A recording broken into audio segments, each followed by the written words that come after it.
just puts our workers far more at risk than what we've seen in a long, long time. One of the central premises of this bill, Madam Speaker, is the attempt to define and codify a critical risk. Now, on the surface, that might seem sensible. Mature organisations already focus on the risks that could kill or permanently injure workers.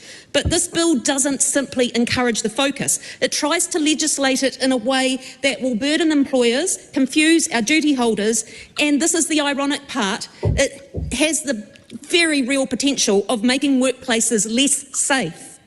An employer under this law, Madam Speaker, would have to wade through over 60 listed risks, cross-referencing multiple regulations, acts and schedules to determine what is critical.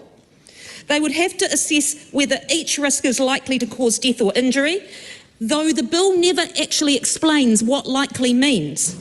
It is likely in a week? Is it a month? Is it the entirety of the working life of that particular employee? And that's a real concern, because the lack of clarity could lead to inconsistency, uncertainty and endless legal debate. This could be caught up in courts and held up in courts for a long, long time.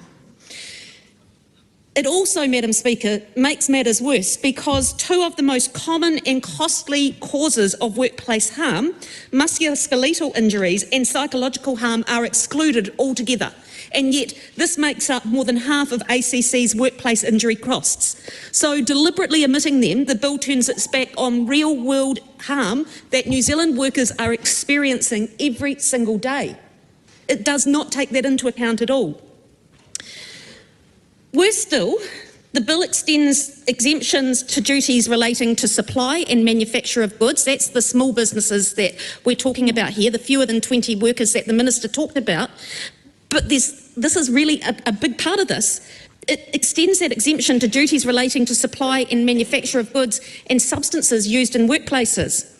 In other words, a small supplier could provide less safe products than a larger competitor, created an incentive to stay small and sidestep higher safety standards. And that's a recipe for a race to the bottom in workplace safety and something no responsible government should ever consider. There's also the question, and the Minister addressed this, but the question still stays, of how this bill sits alongside other laws.